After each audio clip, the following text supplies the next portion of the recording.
This doorbell camera video shows the horrifying early stages of a fire in a neighbor's property. At the time of the fire, the house owner himself was asleep, though he would be woken up by multiple notifications on his phone claiming motion was detected by his doorbell camera. After reviewing the footage, the house owner would frantically run to get a fire extinguisher and desperately attempt to put the fire out. After realizing it was too late, the house owner would escape through the house's back door.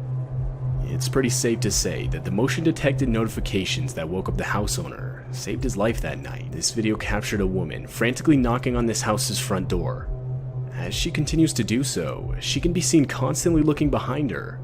And that's when you realize why. A man walks up to the woman and proceeds to grab her firmly, telling her to get into the car.